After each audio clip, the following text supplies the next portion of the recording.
20 days away from college football Doomsday. Am I being a little bit over dramatic? You may think I am. You may think I am right today on March 27th, but on April 16th, when you recall looking back at this episode 384, you might not think I was being over dramatic. Welcome to episode 384 of College Football's Peek Around the Corner with your host, Greg Pflugar. We cover everything in college football because we love everything in college football. And if you do as well, please subscribe to our channel, smash the like button if you like our content, share the video with your family and friends. Matt Hayes, Saturday, down south, April 16th is college football's Doomsday.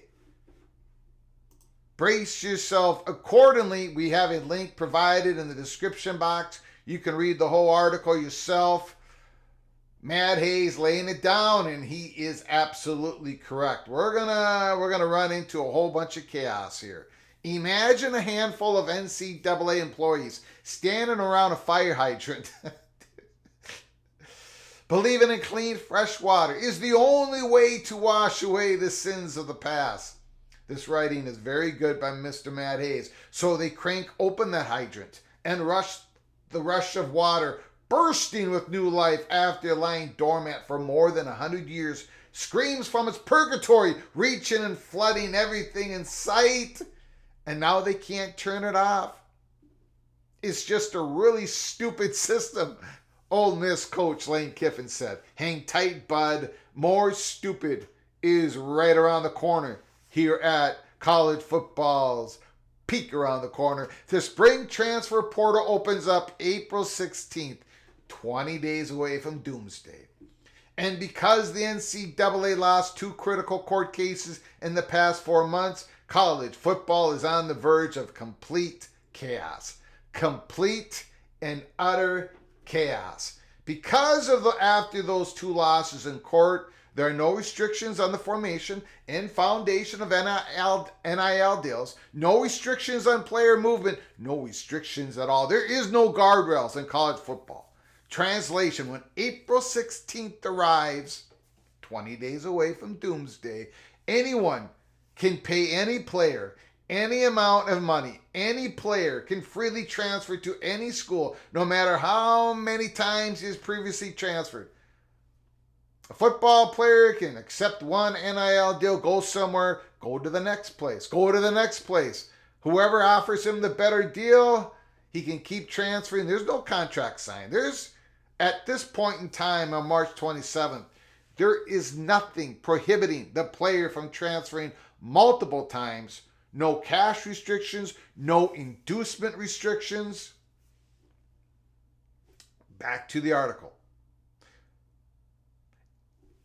Within the confines of the transfer portal, of course. And by the confines, I mean one of the many bad decisions that continue to be implemented by the governing sports body that has no clue how to turn off the damn spigot. There's a 15-day window, quote-unquote window, to enter the portal. But once you're in, you don't have to make a decision about whether you're playing until the first day of classes in August. The art of the deal, baby.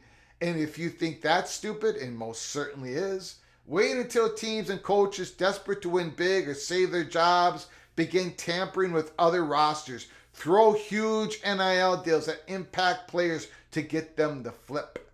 It's sort of like the OG of high school recruiting prior to the new frontier of college sports, where that late flips meant the player magically found a bag of cash in the Amazon locker. Allegedly. Now players can openly, freely negotiate with other schools. And if you thought the past 3 years of change was wild west, wait until the spring transfer portal opens. 20 days away from Doomsday.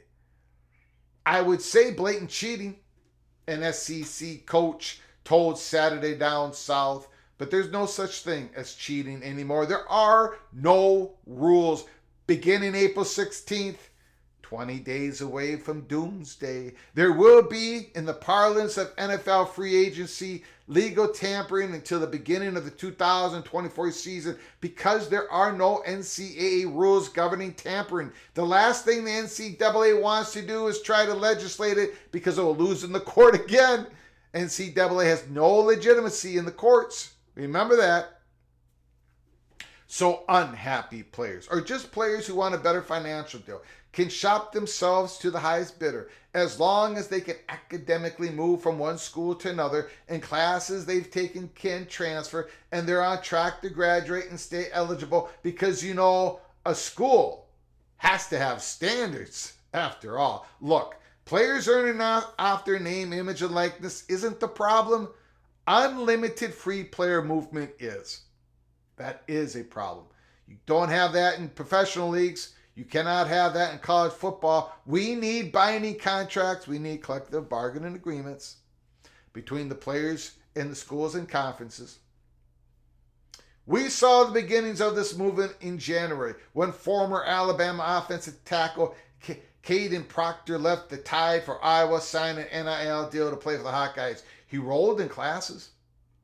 According to the Iowa Collective Swarm, received a portion of a Swarm Incorporated contracted payment from a sponsoring business. Then he told On3 that he was headed to the spring transfer portal and would re-enroll at Alabama, no doubt with another healthy NIL deal. This is the play now. If you're not happy for whatever reason, financial or emotional, you walk and find another team and coach who makes you happy. It's good for players financially, Kiffin said. I don't know what it's really good for them that they can leave every time something goes wrong. They're just going to run no matter what.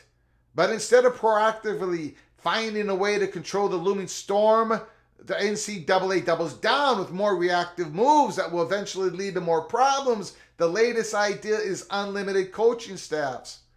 Because 10 assistant coaches isn't enough, especially when you're babysitting 85 players who may or may not bolt at any time, all in the name of player development. Of course, it's all a shell game of procrastination, a stall tactic to avoid staring down the barrel of the inevitable. There's only one thing that fixes this mess, but that involves universities sharing billions in media rights revenue with players in finding a suitable employer system that won't be challenged in the court every other month. Collective bargaining agreement. It's utterly comical that college football has avoided sharing massive revenue deals since the explosion of the media rights in early 2000s.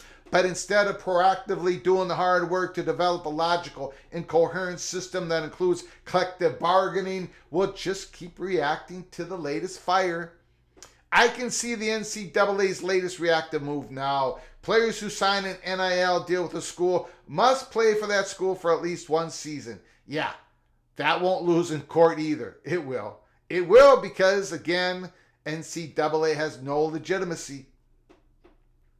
For 3 years now, the NCAA, and by the NCAA, I mean the collective universities, has avoided the inevitable with hope. That's true. The NCAA is the collective of the universities. Everybody's using the NCAA as the scapegoat. It really isn't. It shouldn't be used that way. The NCAA is the governing body that was created and given the guardrails to legislate by the university presidents. It's on the university president's hands. It's in the most powerful commissioner's hands. We'll get to that here in a bit. Hope that the NIL market will flatten or that boosters will stop giving when they don't see a favorable rate of return. Hope that NIL and free player movement will keep players happy and blissfully unaware of the annual billings on the table. Hope isn't a plan, everyone. A great article, great written article this morning by Matt Hayes, Saturday Down South. Absolutely beautiful. We provide a link in the description.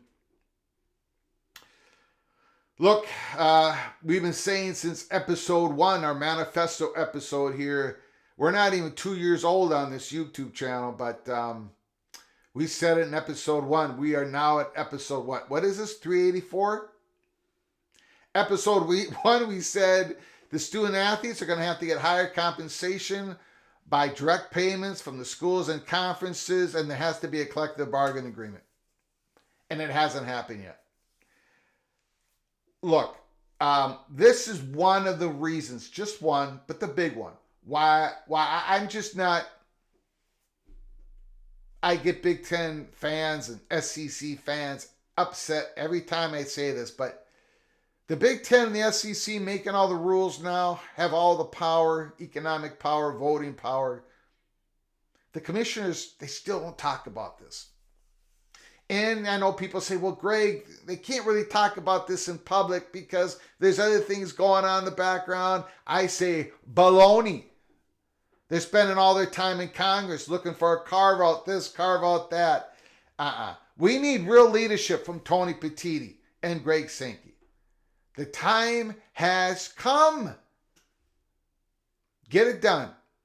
Student athletes become employees, quasi-employees, some sort of where they are represented, where they're going to get a slice of that media revenue pie, and then you, as a university, as an athletic department, as sports fans, we get protection as well. The roster's not going to juggle around every month. We're not going to be just rooting for the uniforms. We're going to be rooting for the players developing under our football program, our basketball program, our volleyball program, our hockey program. We need to get our arms around this. And the answer is there. It's there. These student athletes have to be represented. There has to be binding contracts. And the courts then will give legitimacy to whatever governing body college sports creates. Put down your comments and thoughts in the comments section below the video. Let me know what you're thinking. But we are 20 days away from college football doomsday. April 16th, the portal window opens again. 20 days away from doomsday. Am I being a little bit over dramatic? Let's just wait to see what happens on April 16th. It's going to be wild, and I hope you stick with us here at Peek Around the Corners. We're going to be following the portal window on April 16th. Until next time, from all of us at PATC to all of you, please you all take great care of each other. Thank you so very much.